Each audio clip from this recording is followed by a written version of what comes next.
Good evening, everyone. Welcome to the True Diversity Film Series, the PSEG True Diversity Film Series, Standing in Solidarity. My name is Donna Walker-Kuhn. My pronouns are she, her, and I'm Senior Advisor, Diversity, Equity, and Inclusion at New Jersey Performing Arts Center. This evening, our discussion is titled Writing with Fire. And this session was curated by Sarah Rosen and women at NJPAC. We are truly appreciative of their ongoing support. And for the past 3 years, women at NJPAC have curated our Women's History Month, Standing in Solidarity. I also hope you were able to watch the film, Writing with Fire, that was provided in your registration link. This social justice series is part of our Standing in Solidarity initiative. The purpose of the series is to bring our community together and to encourage everyone to take part in the movement to ensure civil rights for all. On our website, you can find archived prior social justice panel discussions, as well as resources that will help you take action. We're also very happy to have as our advisors the Newark NAACP and New Jersey Institute for Social Justice, Newark Arts, the Truth, Racial Healing and Transformation Center at Rutgers University, Newark, the Africana Study Institute at Essex County College, the Asian American Arts Alliance, and ACLU New Jersey. Now, NJPAC would like to offer a land acknowledgement, and the language we're using was created with consultation and guidance from Chief Dwayne Perry of the Ramapo Lenape Munsee tribe and Oleana Whispering Dove of the Eastern Salagi Algonquin descendants. We're grateful to them for the generosity, wisdom, and labor to craft these words. We, the Lenape, original benefactors of land once ripened and cultivated with attentiveness to the Creator and her ascendancy, express everlasting gratitude to our Creator for the traditional ancestral jurisdictions of the Munsee, Esopos, Canarsie, Capsee, Warpawos, Siwanoy, and Weekasqueak, jointly known today as the Ramapo and Natakati Lenni Lenape. We are the Lenape Hoking today and will be for the remaining days of tomorrow, keepers of the past. Let this moment of recognition be a monument of action. Let it be the beginning of hope for this our Turtle Island and for the Ramapo Lenape, the Munsee people of whose land we now trod. Here on this land, in this place of the Munsee, we acknowledge our debt to those who have come before us, to those who have been denigrated and suffered for the sake of cultural and land appropriation. Let this land acknowledgement be the beginning of our return to unity. Let us be guardians of the water, the air, and the earth, the four-legged, the flyers, the swimmers, the crawlers, the mammal people, and the green. Let us now stand lifting our humanity, enrapturing with Earth's consciousness as guardians of harmony and kindness. So this acknowledgement demonstrates our ongoing commitment as a community working to dismantle the continued legacies of colonialism, oppression, and systemic racism. And we offer this pledge of social justice awakening and education in order to raise the level of awareness and to ultimately strengthen the communal fabric, which includes engagement with our Indigenous neighbors. I also would like to thank our corporate sponsor, PSEG, for their tremendous support of our True Diversity film series, Standing in Solidarity. PSEG has consistently provided resources to enable us to produce this important work. It's now my pleasure to introduce our moderator for this evening's discussion, Shumita Desu. Shumita is a broadcast journalist based in New York. She hosts Apple News Today, which is a daily news podcast, and In Conversation, a weekly news and culture show that goes beyond the headlines. Prior to her work at Apple News, Shumita was a reporter and host at WNYC, the country's largest public radio station, where she hosted local programs such as Morning Edition and All Things Considered, as well as national programs like The Takeaway. She has interviewed politicians, cultural figures and other newsmakers from United States Surgeon General, Dr. Vivek Murthy, to journalist Nicole Hannah-Jones, to actor Jeff Goldblum. With that wonderful, vast experience, we welcome you, Shamita Basu, to Standing in Solidarity. Thank you so much. Thank you, Donna. I really appreciate it, and good evening to everyone. Thank you for joining us.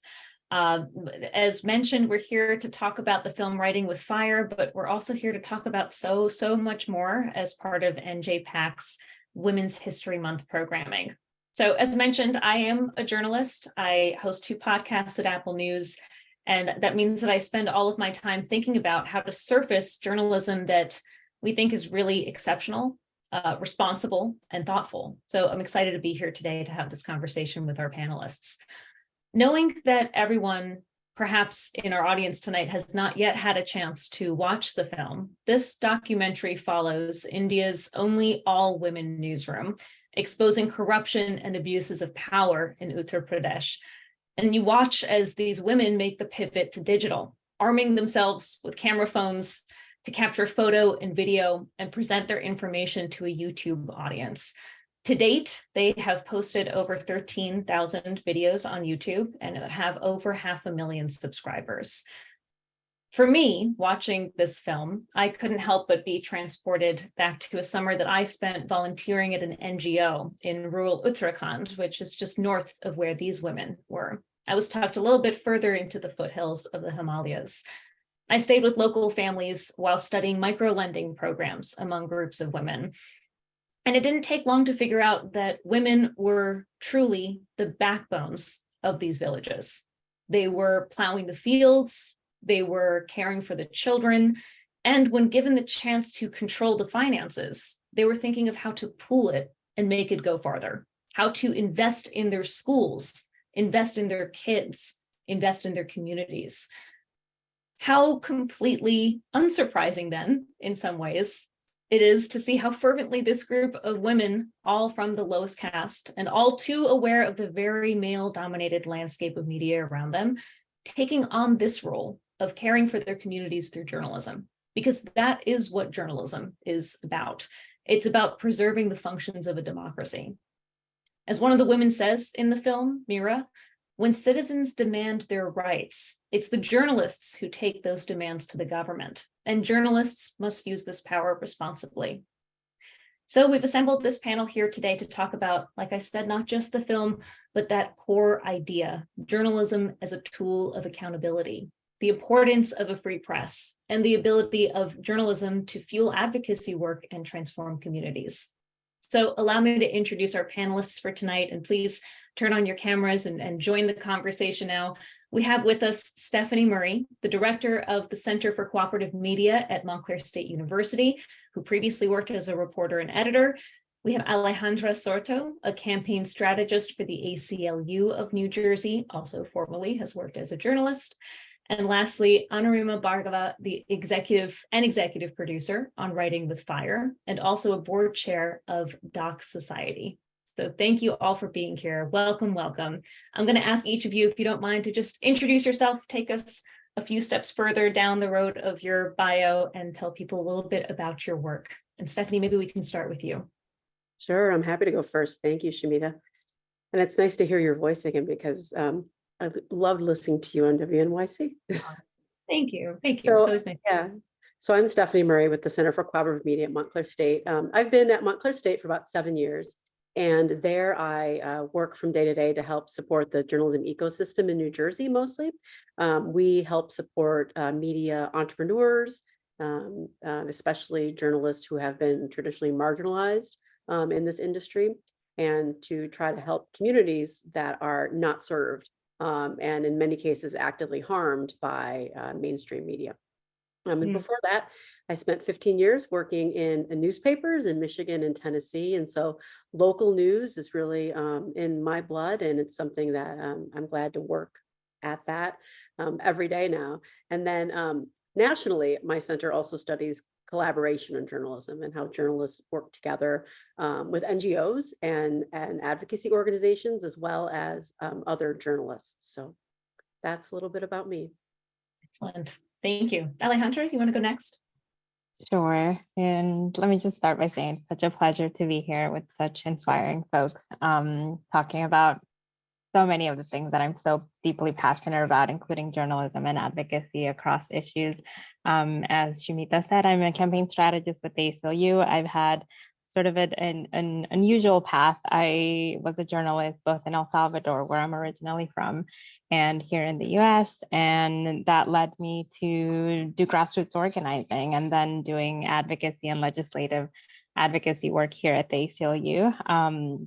Things that I find, and I'm sure we'll dig deeper into, but that I find deeply connected in the way that we tell stories, that we create change, that we build community, that we share power, that we build power together, and just how that all is connected and how we can work towards a better society. So pleasure to be here.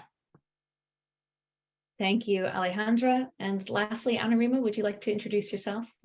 Sure, and I just want to echo the honor of being able to be here with all of you. Was born and raised on the south side of Chicago, and partly because of being raised there, I spent most of my professional life as a civil rights lawyer at the NAACP Legal Defense Fund, and then in the Justice Department in the Civil Rights Division, where I led civil rights enforcement in schools and colleges and universities. And then I pivoted, and in some ways, I think of it as aligned, which is the goal of promoting dignity and justice, and something like filmmaking is just another tool to be able to do that. And so I've been doing some documentary filmmaking over the last couple of years, and both in a producer capacity, but also as part of Doc Society, which is an incubator of social justice documentaries around the world. And I currently basically have an advisory and consulting practice that tries to promote dignity and justice in communities and schools and workplaces. And so it's, there's lots that we all have overlapping in our histories. I, like you, Shumita, spent time in India in villages working with women who'd been elected to local governments. And this film, I think, brought me back literally to the roads and the dust and the spirit of those days. And so with that, I'll turn it back to you, but it's a real honor to be here. And maybe you want to just shout out a recent Oscar win on your part. Yes. Well, I very different. I was an executive producer of Writing with Fire, but this year we had two more.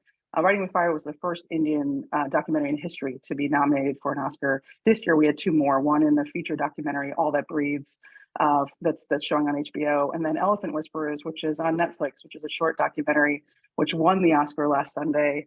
And I really urge you all to see it. But it's a really remarkable example of the ways in which the stories that are coming out of India are global stories that are really resonating. And it's great to see, and great to see the kind of excitement about films coming out of South Asia generally. Love that. Well, congratulations to you, and understanding that you're sharing it with so many other people who worked on these films and are working to gain this kind of recognition in a global sense. Before we go too much further, I just want to invite each of you, Alejandra and Stephanie, to just react to the film itself.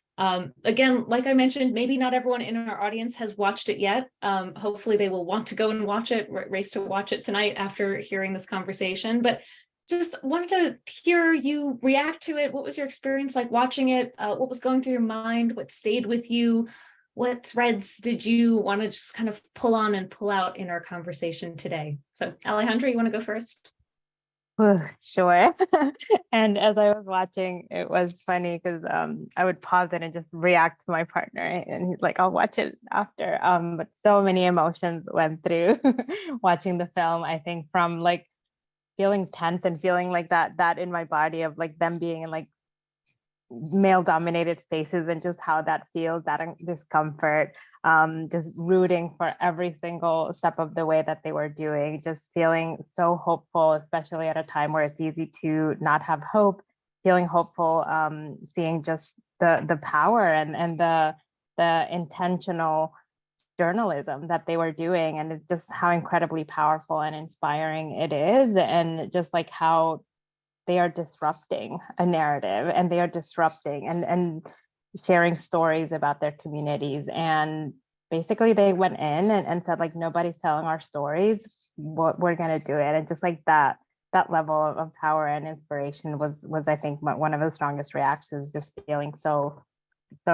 honored to know their stories too, and to learn from them, and just how resilient, powerful, intentional, and the amazing journalism that they were doing. So, in a nutshell. Mm-hmm. Stephanie, you want to build on that?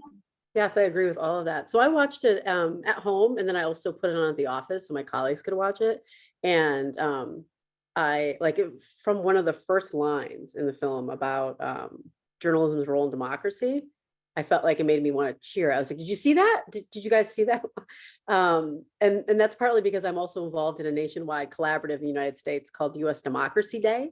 So we're doing a lot of talking and thinking about journalists' role in democracy, what it means to be pro-democracy.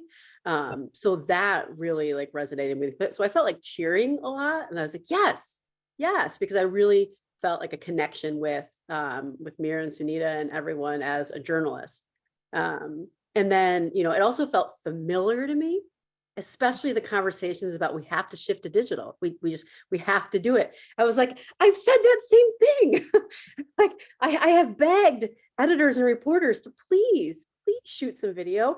So that like, I felt like some kinship there really, with the team at Kabar Laharia. And also sometimes I just felt angry and helpless. The caste system in India is one that I know of. And we obviously have a caste system that's not, talked about in the terms of caste as much in the United States, but it also is just so helpless, seeing these Dalit women and the struggles that they face in daily life. As well as, you triple that when you're a journalist. And it made me feel like, damn, that is in awe of what they're able to do. Yeah. A lot of what you're describing there, Stephanie, is something that I like to describe as they're playing my song, which is, that like familiar feeling like, oh, wow, So they're true. playing my song. That's right. I know all the words. I don't know how. I think that's something that it's a through line that a lot of people can relate to, who've worked in this field, no matter where you are in the world. And I think, like you said, seeing it under extraordinary conditions just kind of heightens that sense of respect and excitement. Anurima, obviously for you, it's such a different experience, but every time you rewatch the film, I imagine there are moments that stay with you and just sort of even the pitch that you sort of use to describe the film to people. How do you like to talk about the film to people? So let me actually, I pulled up, Shamita, I pulled up what I wrote when I first saw the film in its entirety. And I just wanted to see it because I wanted to go back to that moment. Right. And what I wrote, I'll just read it for a second, is like, I felt infused by it, and that far too rare blessing in these times of having one's well filled by its truth, wisdom, grace, and its utter clarity. Its transformational force is what it unflinchingly shows and represents of India at this moment, and the way women find their power through the angle and the lens. And then at the end of it, I said something about, what it meant, as you did, to spend some time. I never understood how I could convey what it felt like to be working in a village, and being surrounded by a group of men. And I spent my whole life trying to sort of figure out how could you share that sense of lingering violence, of what might erupt at that tension. And when I watched Writing with Fire, I witnessed how it could be conveyed, but also how it could be felt too. And so all the ways in which you're like, they're playing my song, I think they're playing our song by showing what the power of women can be in community, by showing the ways in which we can find agency, even when it seems like every challenge and obstacle of every intersection of discrimination and is on top of one another. And so in that way, I think it's not just for journalists or storytellers, it's for organizers, it's for the person who's just trying to find a way through what is extraordinary violence in their own home and community. And I think in that way, that's what keeps coming back to me when I think about the film, right? Which is instead of the very long-standing trope of showing the ways in which women who face many challenges might be helpless in that. This is about women who are witty and funny and fierce and warm and find their own agency. And it doesn't come from somebody else. And so in that way, I hope it's been something that, like, I wake up and when you have a hard day, you're like, but they don't have electricity and they're doing it. So I think in a lot of ways, there's a lot of inspiration in that, which I think has been for so many journalists, but so many of the rest of us too. I love the way that you put that. And actually, I'm seeing, I have an eye on the chat, by the way, for all of you who are watching and wanting to chat with us or pose your questions throughout. And I like the way that Sharon just put it in the chat. The women disagreed without being disagreeable, which showed their power. Well put. Now, I thought that one thing that we could do as a group here is maybe talk about a few different sayings or even tropes in journalism that I think are worth discussing. I think they relate a lot to the film, and I actually think they relate a lot to all of your current work. The first trope being journalism should not be advocacy. Journalism should be neutral. The sort of view from nowhere approach. Journalism news comes from up high and is delivered to down low. Now, Alejandra, I know that when we spoke about this a little bit earlier, you said that you see such a correlation between your prior work related to journalism and what you do now in advocacy and legislative work. So can you talk about why that connection feels so natural to you and why they don't feel exclusive? Sure, happy to talk about that. I think one of the things that resonated to me the most when I was still a young journalism student is that one of my professors said, you can't be a journalist without being empathetic, without being true to yourself and to who you are. And that just brought it back to me to, like, we all have a lens, and that lens is informed by who we are, our identities, by our values, by our lived experiences.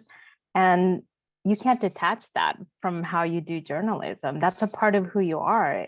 And that's something that, like, in my advocacy work right now, it's like I don't leave myself at the door when I go and do advocacy work. It's deeply connected, and that's why it's so important to be yourself too in every aspect of work that you're doing, either through journalism, through advocacy, through organizing, because that informs how the intentionality that you put into the work, the passion that you put into the work, the values that you put into the work, bottom line. And I think that's where, for me, doing journalism, what it did, it really helped me shape that lens, have a deeper understanding, have critical thinking about everything, not believing, people laugh, but I always say, like, I never believed the first line. I never believed, like, the first thing on the surface. And that journalism really gave me that, like digging deeper, trying to understand the intersections, humanizing the issues.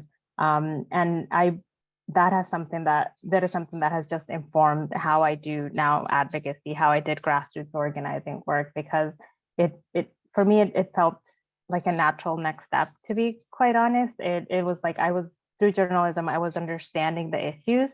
And then for me, then it's like, what can I do now? Journalism, while it can be an incredible tool for me, it's like I was in the communities that were facing a lot of the issues. And for me, it was like, how can I get involved? What can I do? How can I use additional tools to support the fights that the community members are doing? And that's where I went into grassroots organizing, doing particularly civic engagement in Black and Brown communities across New York and other states. And that led me then to legislative advocacy work and shaping how, supporting how laws are implemented and crafted in a way that center community, in a way that they will support community in the way that they're intended to. And all of that really came from journalism. It came from being able to sit down and hear the stories of impacted people and bringing that with me in every step of the way. Mm-hmm. I sometimes like to say to people that being a journalist gives you a training in how to identify the stakes in a situation. And that seems like an incredibly useful skill, obviously, in advocacy work and legislative work. If you're interested in solving problems, you have to understand the stakes and who's involved. Stephanie, you mentioned earlier how You talk about how you advise journalist groups on how they can work with different NGOs. How do you see this relationship between journalists, advocates, the overlap? Yeah.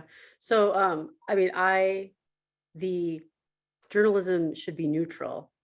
I feel pretty strongly is our tools of capitalism and white supremacy. Right. We can probably all agree on that. And the fact of the matter is that journalism is advocacy. You are advocating for your community. You're caring for your community, as you said earlier. Journalism should be a public good, but unfortunately, in this country, it is a commercial enterprise still. That's changing in many cases, but it is still a business to wring money out of, and that's where that be neutral comes from, and that's not good journalism at all.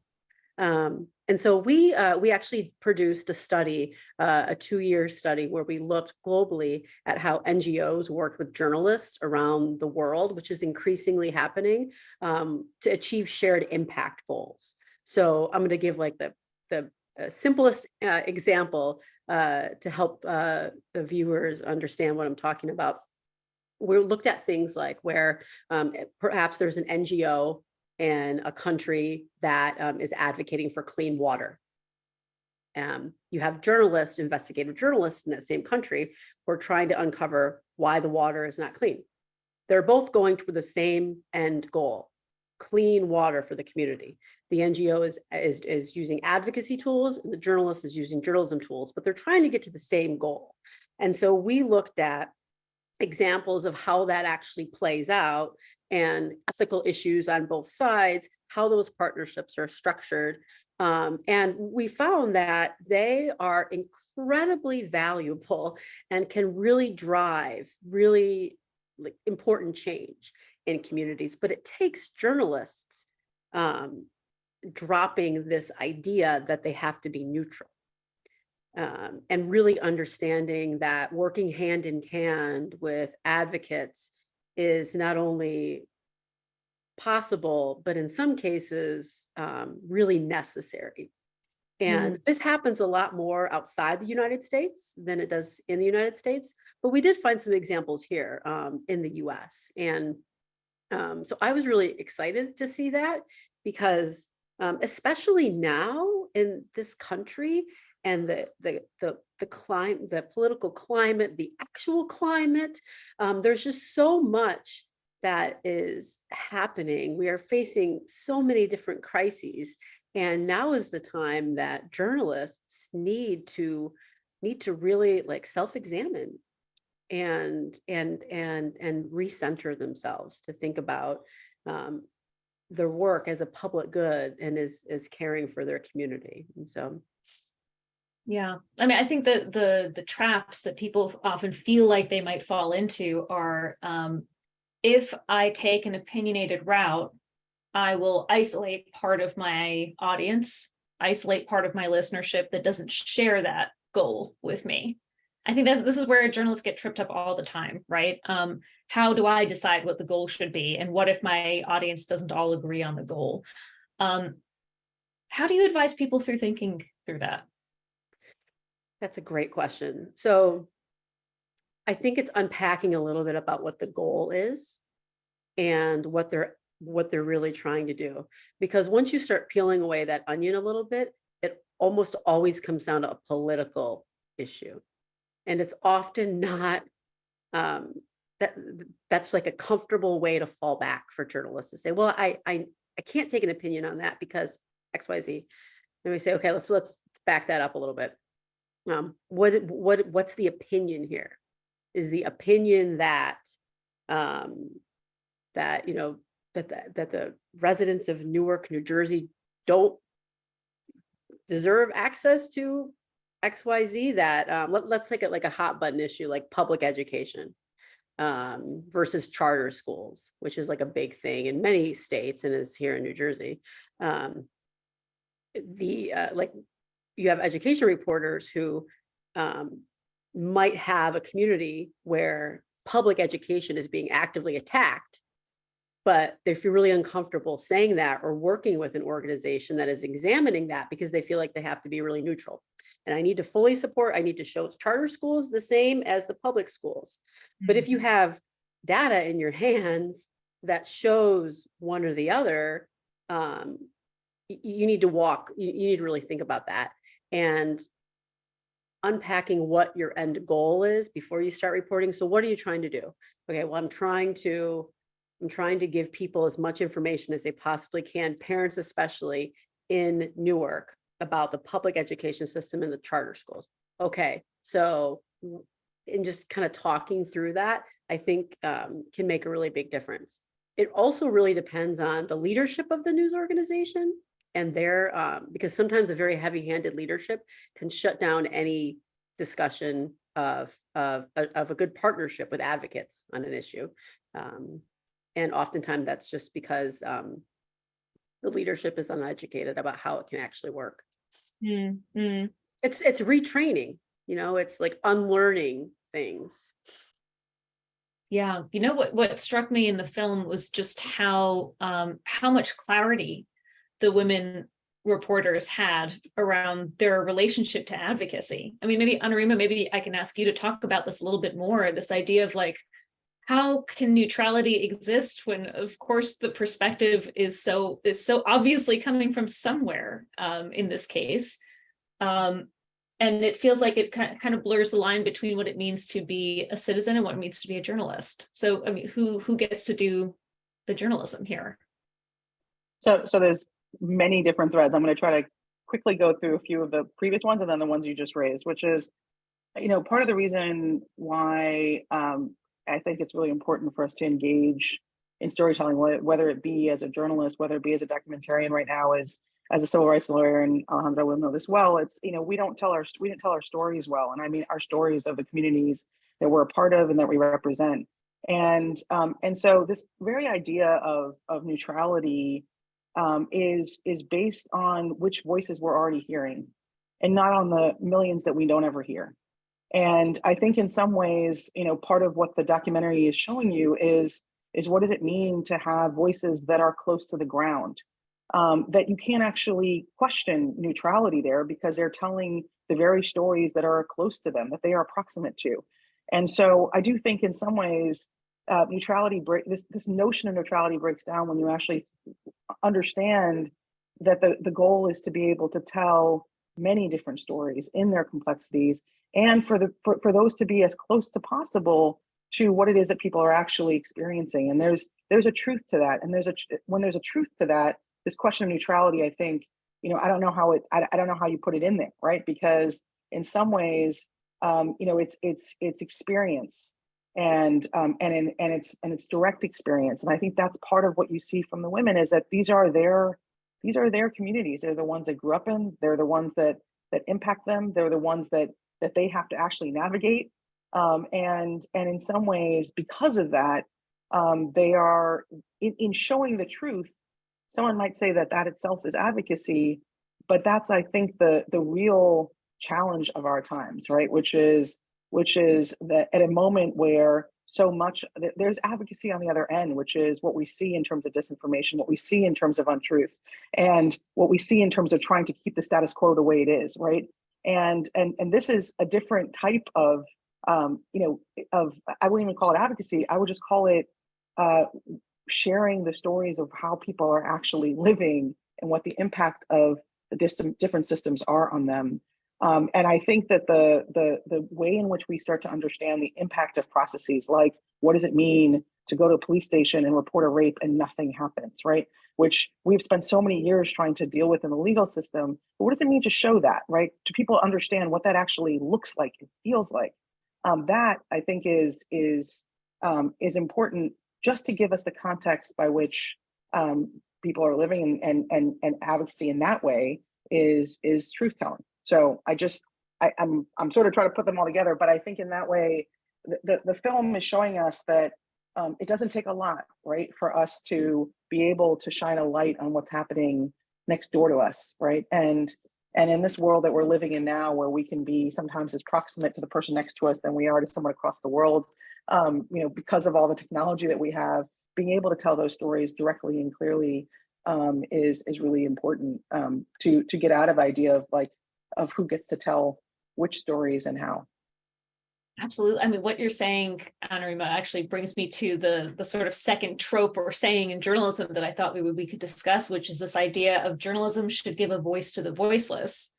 And how, I mean, I think there is a lot of good criticism happening today of that phrase, which sounds benevolent, but actually has some very pointed undercurrents to it, right? This idea of like giving a voice to the voiceless assumes that some group was voiceless when in fact you just weren't listening, right? And I think that a lot of another through line I'm noticing through all of your work is this idea of who has been traditionally labeled as voiceless and how much of this work actually involves teaching self-advocacy. So maybe I can ask each of you to delve into that a little bit more and talk about how that's related to your work as well. I see so much of the film as this group of women learning how to help their communities, but really also advocating for things that make sense for them because they are part of the community. So I don't know, Stefan, do you want to start us off with this one? Sure. I correct people all the time when they say I absolutely detest that phrase. Yeah, me too. People are not voiceless. They're ignored. Yes. Right. That's, and that's happened for so long. And so one of the things of the film that I resonated with me a lot was the concept of these women like taking their power back. And they are not voiceless. They have never been voiceless. They have been not listened to. They have been ignored. They have been actively shunned. And I think that my work is really focused, a lot of my work is focused on New Jersey. And that also resonated with me because I see that happening here as well, that people advocating for themselves and taking that power back and starting their own media organizations. And that's something that we help a lot with, help get folks get started with. It makes me think a little bit also of nationally, like the 19th, which is a new nonprofit news organization. Well, new, I think it's a couple years old now, that was started to focus on gender. And so it looks at policy and political stories through the lens of women and how it affects people who identify as women. And the stories that they have told are just amazing. If you don't get that newsletter, I would absolutely sign up for it because you will it will be worth it. It also makes me think a little bit of nationally of URL Media, which is a new network of news organizations that serve Black and Brown communities. And thank you, Sarah, for dropping that link in the chat. And that was started, and its URL stands for Uplift, Respect, and Love. And that was started to help build power together for organizations, news organizations serving Black and Brown communities in different parts of the country. And here in New Jersey, we've got so many examples. We've got Black in Jersey, which just started to specifically tell the stories of Black communities through our state. We have Central Desi, which is a new news organization that started to serve South Asian communities in the state.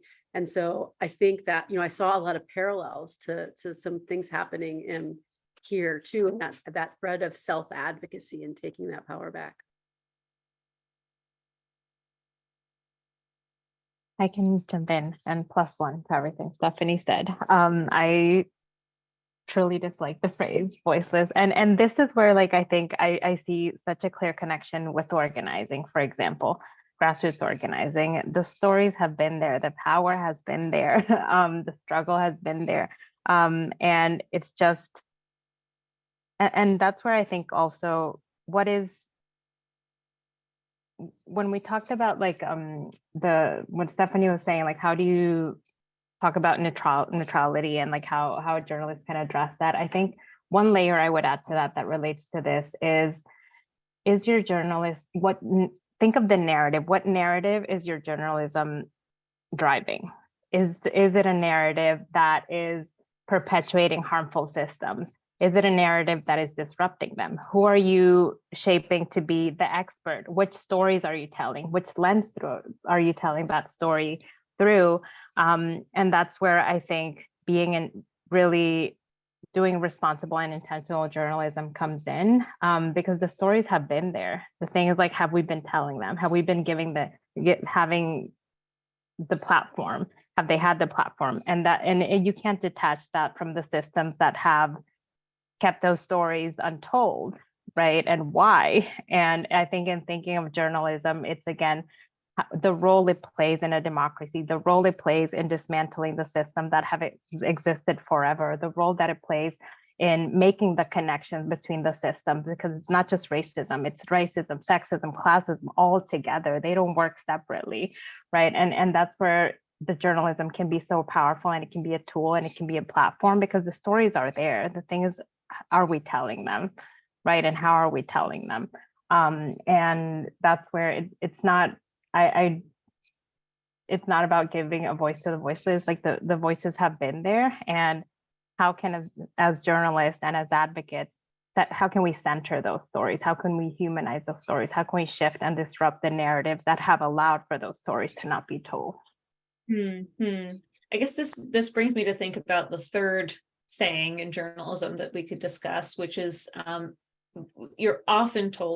are often told, as a journalist, you are not the story. Don't make yourself the story. And if you are, you're being distracting. I think this is an interesting message that can be taken in different ways. And I think that it's maybe a relic of a time when you're supposed to be seen as a vessel of a story and not an active perspective haver, I suppose. But what does that make you all think about? And maybe it can also relate to advocacy work. As an advocate, you are not the focus. Does that ring true in your work? Is that something that you like to challenge? I'll jump in. I think there's some truth to it, right? So as a journalist, as a documentarian, as a civil rights advocate, as advocate generally, like, yes, you're not the story, but you're part of the story, right? And you can't take yourself out of the ways in which how you're showing up, what you're able to access, what you're able to feel and empathize with, to go back to where Alejandro started, like that's part of the story too, right? And I think in some ways, I agree with the concerns about the voiceless notion, right? But I also think it's because we've really put a lot of questions on, who's qualified to have a voice, right? One of the things that drove me crazy about Kabla Haria is this idea that, oh, these are women who don't have college degrees or journalism, or they didn't study, or they just barely finished high school. I mean, the idea that these aren't some of the most powerful journalists who journalism schools around the world are looking to this film and the way in which they're telling stories as examples, right? But so this idea of who has the wisdom and experience to be able to share stories, and that's another piece of this in the following way, which is, I think we're at a time in our lives where, because of the ways in which media proliferates, everybody's out here, right? Like, and so there's a blurring of the line between, what's media, who's a citizen, who's telling what story, and in that space, I think it's ever more important for us to open up the space for more people to believe that they can serve in a capacity of what journalism, I think, is, which is to be able to tell the truth and the experiences of different communities. And so in that way, then you are part of the story, because you're part of the community that you're telling the story of. So I think this collapsing of this sort of objective distance that we've sort of put into journalism and documentary filmmaking is an important one.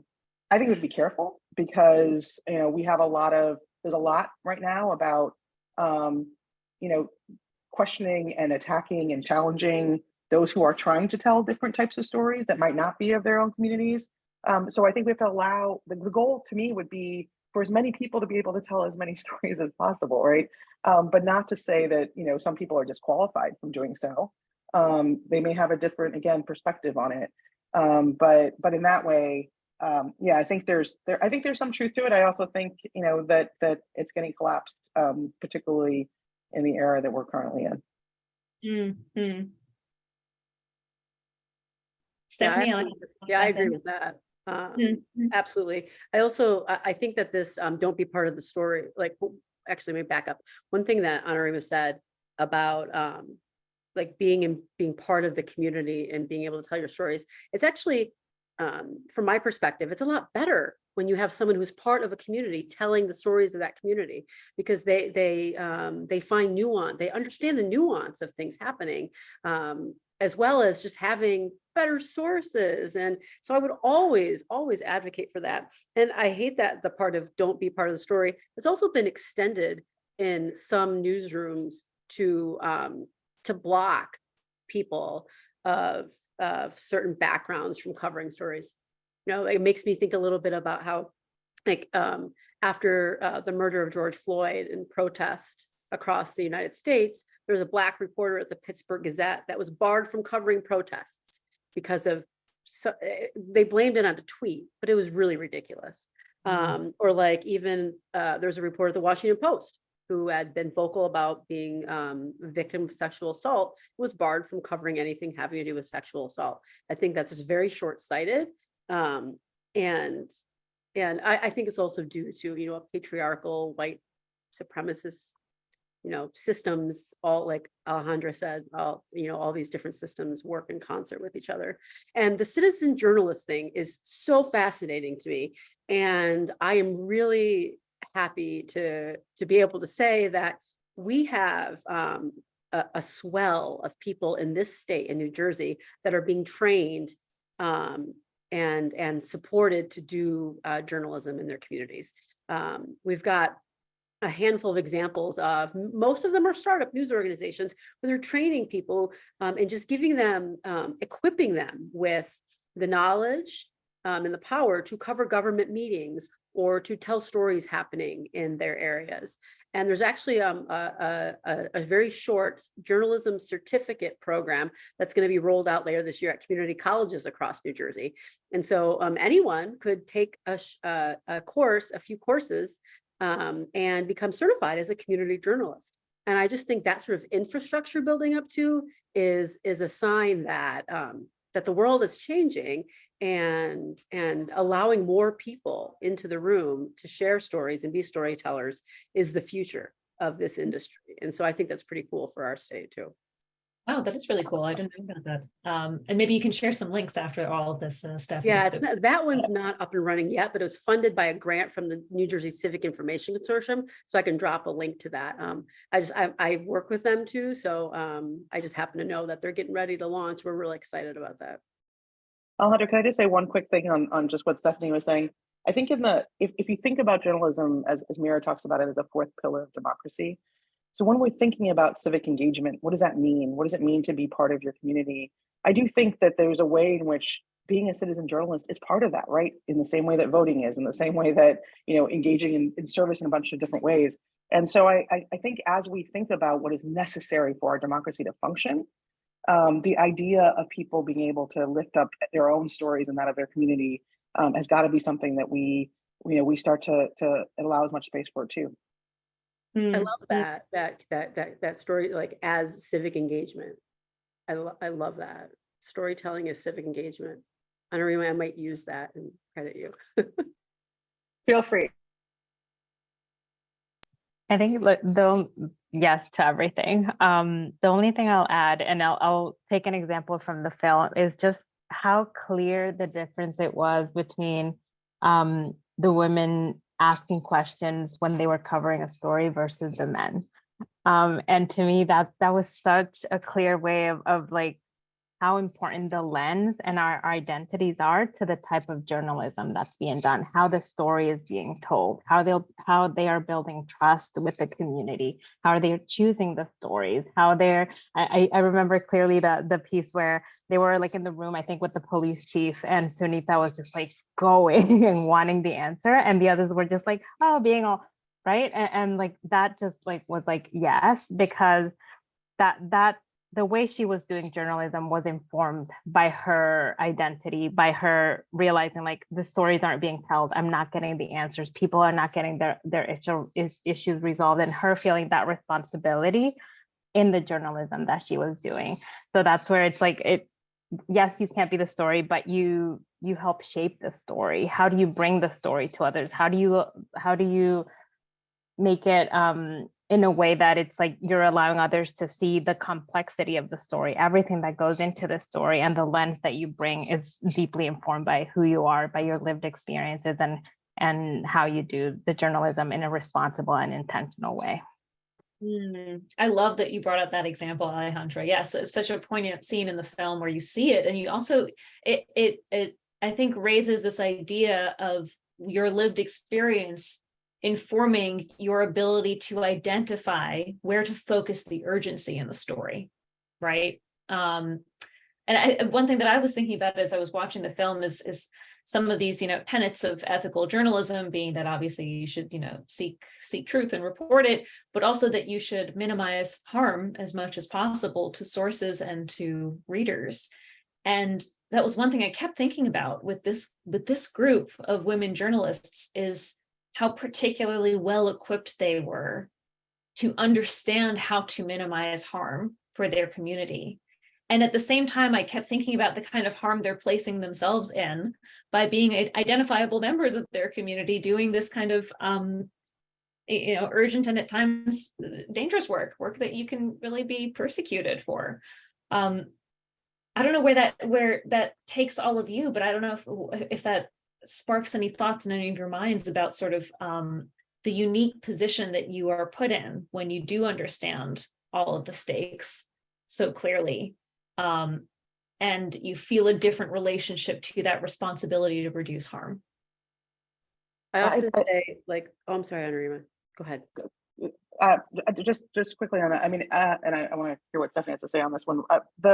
I do think that just to build off what Alejandra was saying, and then into this conversation, Smita, is it's different when what you're seeing with the women of Kapalahariya is in some ways what it is to not be invested in the system in the way that so many journalists are, and in keeping the system the way it is, right? And so they're not, part of the reason you don't see the fear in that way is they don't need, if it means that they don't actually get, their daily briefing with the minister, they're okay with that one, right? Because that's not, they're not sort of, their bread and butter isn't keeping the system working in some particular way. And I think that that's a bunch of the reasons why having people who are proximate to something else, not the system, right, is really important. And so to this question of what does it mean to be able to understand what the harms and the impact is. I mean, so many of the stories, again, that they are reporting on are things that they're experiencing in their own lives: domestic violence, assault, what it means to have your air and your village taken over by mining and dust and pollution. I mean, so in some ways, it is, when you understand how hard that story is, it's a very different thing to then, it's not even like a conscious process. It's a process of understanding what it means to protect your family, your community, and yourself, right? And so I think in that way, we all, I mean, I don't think there's a single person who watched this film who doesn't spend some part of it just fearing for the safety of journalism. Look, I mean, I will take a pass on a lot of what's going on in India at the moment, except to say this, which is, it is increasingly one of the most dangerous places for journalists and certainly documentarians in the world, and that is in what is supposed to be a democracy. And so I think thinking about what it means to have that kind of safety for themselves also means what it means for the people whose stories they're telling too. Yeah, I'm so glad that you highlighted that point, Anurima, this idea of like when the system isn't working for you, you are more free to question it. You have your independence from it in a way. Stephanie, you were going to say something. I was just going to say that I often tell people that all journalists, like, well, first of all, like my stance is that the closer you are to the community, the better you are to report on a situation. But all journalists should be interviewed at some point about something that's important to them so they can feel what it's like to be exposed and to not really know how your actions, your words, your image are going to be used. And just to understand that vulnerability that so many sources are placed in. And in this case, these women live this every day. They know the danger. They know what they face. But so many journalists working today don't have that proximity at all to the stories that they cover, nor do many of them know what it feels like to have someone else telling your story for you. You know, too much of, I sound like a big downer on journalism in the US, but too much of US journalism is so extractive. And that's one of the things that I loved about these women and this news organization is that that is the absolute opposite of what they are and what they're trying to do.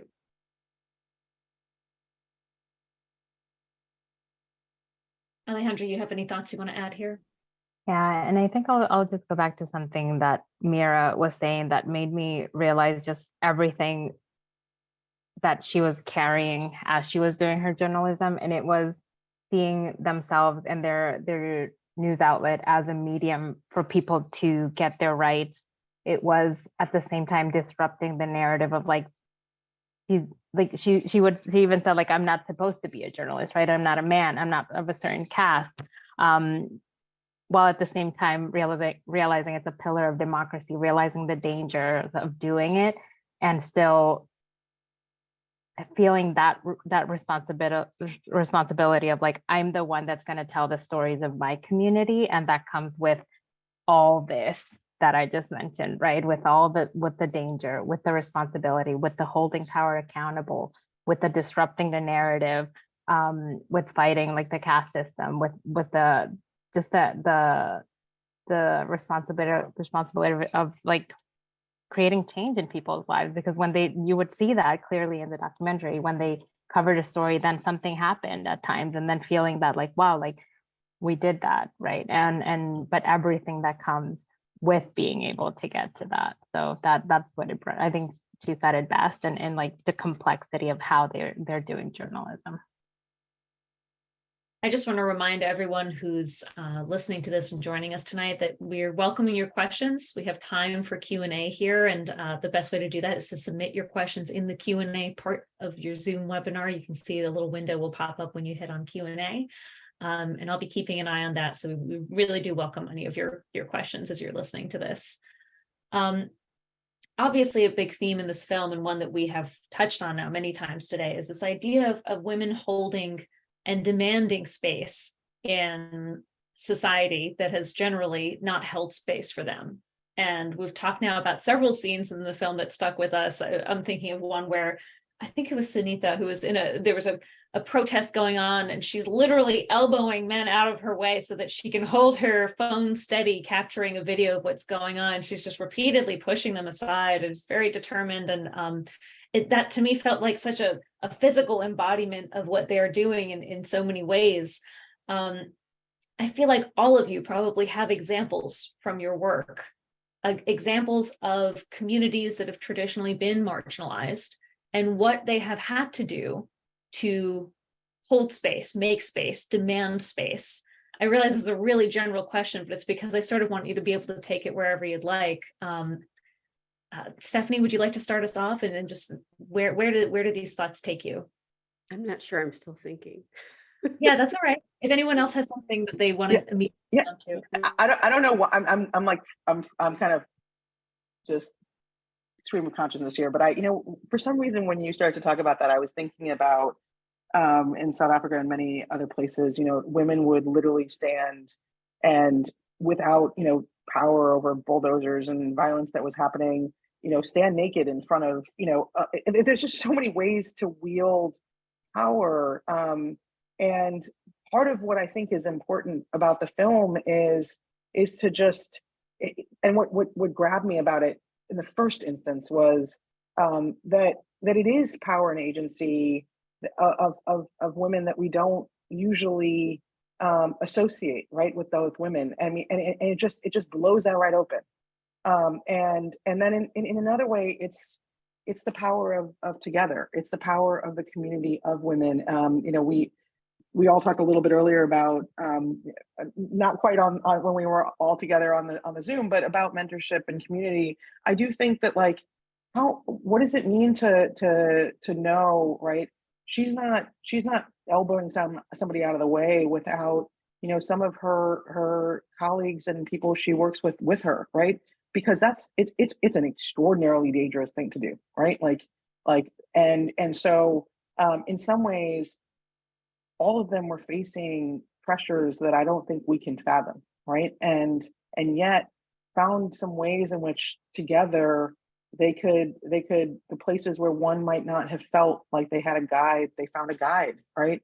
They found some space, they found a light, they found strength in one another. And I think that that's another part of the story is, there's some questions coming in about how do we tell those stories? And I think we have to figure out ways to tell them together, because it's very difficult to do this on your own.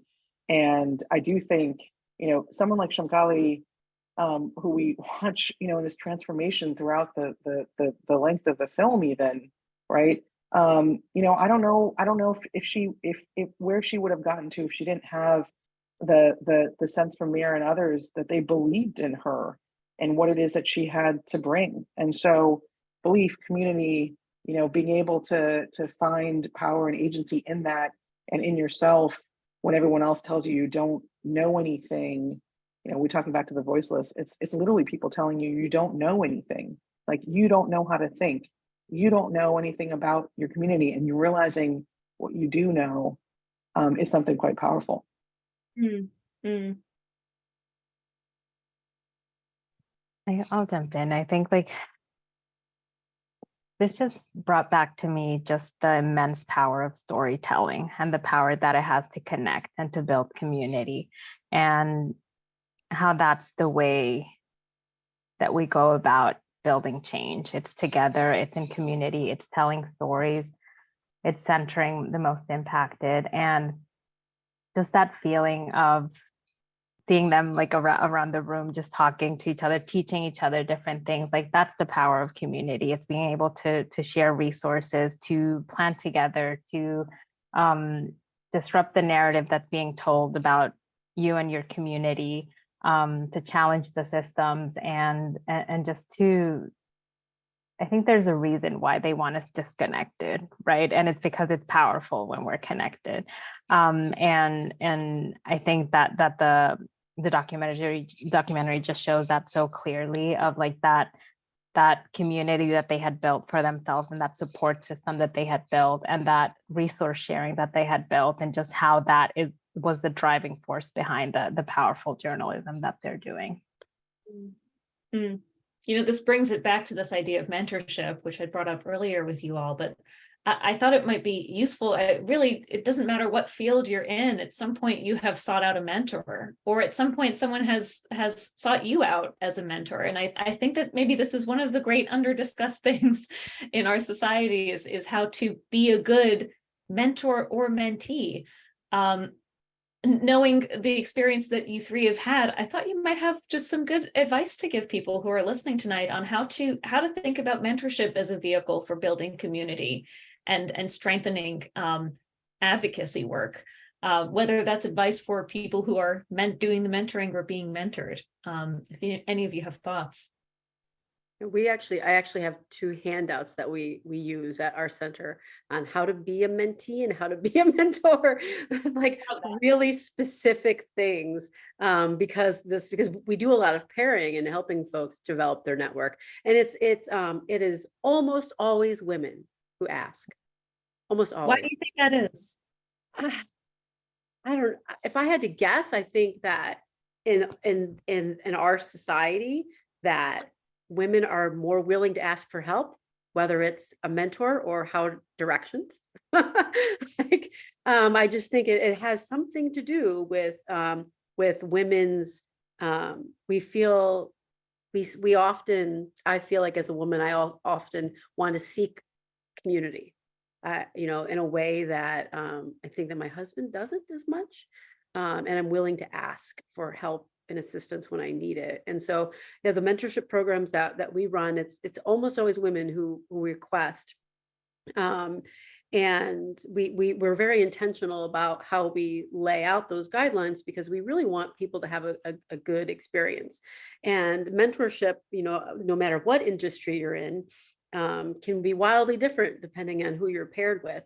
But it can be so critical to your professional development, your personal development. And that's something that was so strong with the journalists in this film, is that they were all, they probably, I don't know if they ever put the word to it, but they were all actively mentoring each other all the time. And they have such a tight knit newsroom, or that's how I perceived it through the film. And that's, I think that's missing a lot in our industry, in journalism in this country. That tacit acknowledgement of the value of mentorship, and a real mentorship, not a mentorship on paper. And that's hard to get, that's hard to find. And it's there's work involved, for the mentee and the mentor. I just a couple of things on mentorship. I think one of the things I think that's often the case is you don't have an all women workplace, right? And so I think the idea of mentorship being something that can also come from peers who are in different spaces, but are going through some of the same challenges that you are. I mean, sometimes we think of mentorship as someone who's farther along in their career, and then someone who's just starting out, or something of that sort, right? But I think that there's a lot to be learned when we sort of build community across and find people who are facing some of the same challenges that we are, and find ways in which you can navigate them that you might not necessarily see in your own workplace. I think it's really challenging, and lots of women have had challenges trying to find mentorship, and I'll take a different tack than Stephanie did. Like, I think part of it is that you don't have people who are like tapping you on the shoulder or naturally sort of forming a mentorship role with you in your workplace. And I know a lot of women who've had a hard time finding women mentors in their workplaces, right? And so part of the reason they're asking is to find someone outside of that space. But I would also say that mentors can come in all different shapes and sizes, right? And so finding people who can help you to understand, in the same way, the voices that we encapsulate might not be ones that people are hearing, but how do we understand sort of why the systems operate the way they do? How do we become transformative insiders? What's the ways in which we can sort of disrupt in different kind of ways? There are going to be people inside who can help you with that. They might not be the ones you necessarily think about, right? So that's, those are all, just some thoughts on mentorship. But I do think finding ways in which we can find our peers, mentorship in our peers, mentorship in that kind of community is also really helpful. I like that. Yes, just to build on what Anurima said, I think like during my grassroots organizing work, I think even if might not been called mentorship or mentee-mentor relationships, I think it was so clear to me that there's this sense of like, with community comes that it just comes, it's tied together, because I was lucky enough to be surrounded by such amazing organizers that just like were so eager to teach and to allow me to learn the ropes and to grow and to dive into the work, because the work was so important and so personal to all of us. It was almost like a de facto mentality of like, okay, how can I help you be a better organizer or be able to do organizing? And it just felt natural. I don't know that it was, I think any of us thought of it as like a mentor mentee, but I think thinking about it now in a deeper level, it really, that's what it was. And I think the other piece of that, and to the question of like, why maybe women seek more mentorship or mentor-mentee relationships. I think one thing is that I think we can safely say that we've been in tables where either we're the only women, we're the only woman of color, or the only person of color. And that feeling of like, how can I change that? Like, how can I make this table so that I'm not the only person speaking for my community, right? And I think that's where, when Anurima said, like, find your people, find your community, build community, and just like build the table that you want to see and bring the voices that you want to see at that table and just make room for others. And I think that's been a huge part of the work and how I've been able to learn and grow. It's because of people that have seen it that way, because of people that have that care so deeply about the work that they want to make space at the table for others and grow that table. So like that, like more thinking of it almost as more peer mentorship, right? Just making room for more peers. I also just because Alejandra picked up on the table thing. I just wanted to, we have this whole conversation about inclusion and belonging and diversity. Who's sitting at the table, who gets to pick what they want off the menu, who's setting the menu. And I think part of what you're talking about is like setting our own tables, right? And bringing a bunch of people to them. And I think that's another place where, like, how do we set our own tables and then sort of find mentorship among the people who are sitting at it, right? And so we're not constantly on some other default, like somebody else's default. So we have examples of that. It scares a lot of people when they see someone sitting at their own table, because it's taking themselves out of the system that they're invested in. But I do think it's another way in which we're starting to see a different kind of community and mentorship. We have a question coming in from someone in the audience, which is, how would a citizen journalist trying to talk about a community issue get their story told? Where would they take it? Where do they go? What's your advice? I can try that one. So that's a great question. And it depends on what community you're talking about too. If you're talking about a geographic community or an identity-based community or some other kind of community definition. But let's just use geographic community. First of all, there are an increasing number of community news organizations in New Jersey that seek and really want to help lift up community voices. We have those in Camden with Stories Invincible, and Atlantic City with Stories of Atlantic City, and Newark with the Newark News and Story Collaborative, and Bloomfield with the Bloomfield Information Project, and Trenton with the Trenton Journal. There are a handful of these coming up, but most people in our state don't live in one of those places where that's happening. And so in that case, I would encourage you to go where the people are. Where do the people you're trying to engage with, where are they? Are they on a Facebook group? Is there a news organization that covers your town that's actually well respected? And think about the different ways that the community you're trying to reach interacts with each other, and seek to go there, and to get involved with that group chat or that Facebook group, or however that community talks to each other. Those are a few things I would share. It's not easy. You might have to set your own table. You might have to set your own table. Yeah, I like that. Well, I know that we had asked each of you to think a little bit about what you wanted to leave people with today, whether that's a call to action or just a question to walk away with and keep thinking about. I'd like to invite each of you to do that. I want to make sure we have time for it in our last, 10 minutes or so here. So anyone who wants to go first, I won't go calling on people, so you can gather your thoughts. Whoever wants to jump in first.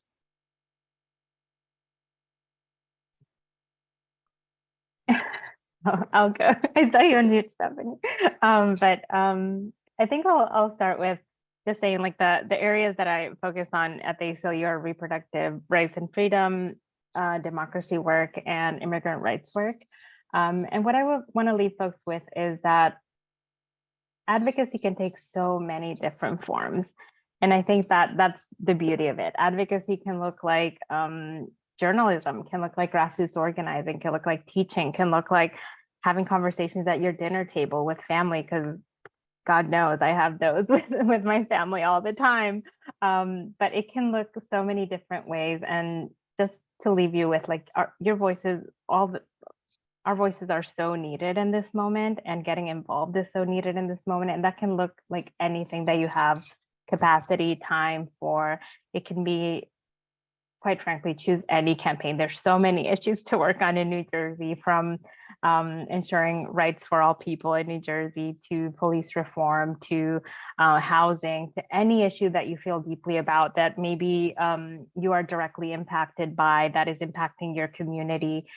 Any of the issues that you care deeply about, there, I can assure you there's a way to get involved in any way, shape, or form, either through advocacy, if it's legislative work, if it's grassroots organizing, if it's being a citizen journalist, that as we were talking about, even if it's like telling your story, in any way that you can get your voice in these conversations, that you can do activism, that you can dedicate time to, please do, because it's so needed for us to build community, to organize, and to push for change, and to really counter and disrupt the systems that are oppressing and impacting so many communities across the country and across the world. So I'll leave you with an action page if in the chat. Thank you so much for putting it.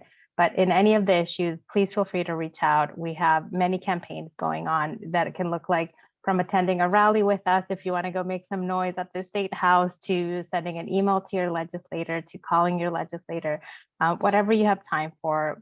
Please remember your voice is so important, and we would love to have you join any of our campaigns.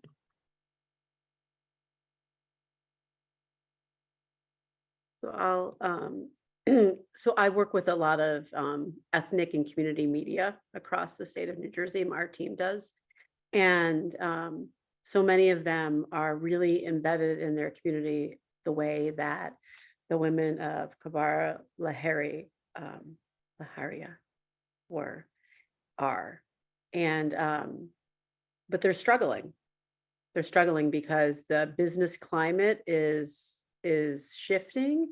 And as more and more people recognize that journalism is a public good, and journalism is care, journalism is caring for your neighbor, we're in this weird period where the money and the investment is still not there to support so many of these voices, and to support so many of these new tables that are being set up by people who have been ignored and are reclaiming their space.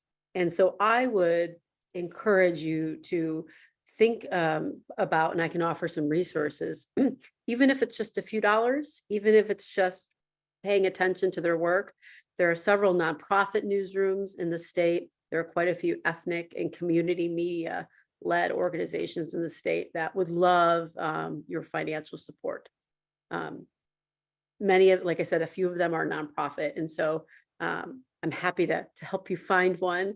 My email, I think, will go out in the post recap. I'm happy I will hand find you an organization that deserves your time, that deserves maybe a few dollars from your pocketbook to help them continue to tell the stories that they're trying to show in the state. And I mentioned several of the organizations, the Trenton Journal, Black in Jersey, Stories Invincible, Newark News and Story Collaborative, NJ Urban News. There's just an endless number. Public Square Amplified. There's so many, and they really would deserve your support. And then the only other thing that I would say, of course, is journalists should be pro-democracy. If you're a journalist and you're watching and you want to talk about that, email me. Let's talk. Mm-hmm.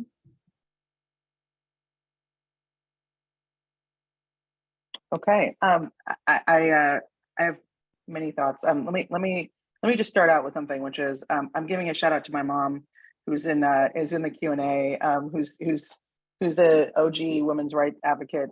She came here from India after she was married, and spent her life really advocating for women and other marginalized communities. And the reason I'm giving her a shout out is because the role models of that generation have led so many of us to feel like we have the opportunity to do this work now and feel supported in it. So let me just start there. The second thing is that in many ways, we've all in any community around the world have gone through a period of in some ways intense and in other ways maybe not as intense trauma. And I do think that agency in many ways is the antidote to trauma. Being able to feel like you have agency, you can exercise it. We talk a lot about this when it comes to things like violence that people have experienced. What does it mean to have options about how it is that you pursue justice and are able to move forward? And so really just to say to all of you that to choose to feel like you have options about how it is that you can move forward, that your experience is important, your wisdom is important, your voice is important, but also the choices that you have and the ways in which you are able to feel like you can exercise those. I think in some ways, like the women in the film did, that's the part that I think just to hold on to. I also just wanted to say, I mentioned earlier sort of the challenges that I think journalists around the world, but also in every one of our communities. And there's a question in the chat about how we can support some of I would just say, like, support community journalism, support people telling their stories in your community. We've seen so much of that sort of disappear in the last 20, 25 years. And in some ways, big, huge, the Sinclairs of the world who like basically tell the same story that usually isn't very true on many, many different channels, right? And so what's the ways in which for us to invest in some of those stories, but then to tell our own. So I join in the support of so many New Jersey-based organizations. I feel like I have many homes. The civil rights community has many homes in New Jersey, and they've been mine too. So I'll join in that. But I also wanted to say there's a lot of documentary funds, a lot of places that need support. I'll shout out Doc Society as one of them, to really be able to tell some of these stories, and certainly the kind of journalism that are going on in really threatened democracies around the world, including our own. They need our help to be that fourth pillar. Well, we're going to have to leave it there. Thank you so much to all three of you for all of your time and for this really thoughtful conversation. I really, really enjoyed it. I hope that everyone listening tonight did as well. I hope it scratched some of those itches and that you can kind of take these topics with you and bring them up at your next gathering and bring them up at the dinner table and keep talking about them. I think that's the way that we bring an experience like watching a documentary into the rest of our lives, is that we keep talking about it with others. Thank you to NJPAC for organizing this event. And I'm going to pass it back over to Donna to close us out. Thank you so much. This was so informative, and just, of course, the passion of women is unparalleled, no matter what the topic is that we're discussing. But we really thank you so much for giving us great content for Women's History Month. We always want to think about, okay, what is it that we really want to discuss? And this, you gave us many wonderful talking points. So thank you, panel, taking time out from your schedule. And Chimita, thank you so much for skillfully moderating this discussion. So we hope to see all of you, our audience, and thank you so much as well. Please join us next month. Our next Standing in Solidarity will be on Monday, April 24th. And our topic will be mental health crisis in the LGBTQ community. So we hope we'll see you there. Also, if you feel like moving, join us for ALE Day. Alvin Ailey American Dance Theater comes to NJPAC every Mother's Day weekend, and they will be having NJPAC will be hosting a free day of dance workshops, April 29th. So we take all ages from 3 to 100. Just come, bring your walkers, wheelchairs, whatever you need. And then, of course, you've probably seen the press release on our most recent venture, North to Shore. It's an incredible festival of the arts, which will take place throughout the month of June in various locations throughout New Jersey. And so we have our social justice learning series from our arts education department. If you want to see more artistic excellence, Audrey McDonald will be with us in a couple of months So many, many great events always in JPAC, and many of them are free. So we hope to see you then. Thank you again so much, everyone. Have a great, great evening. Thank you.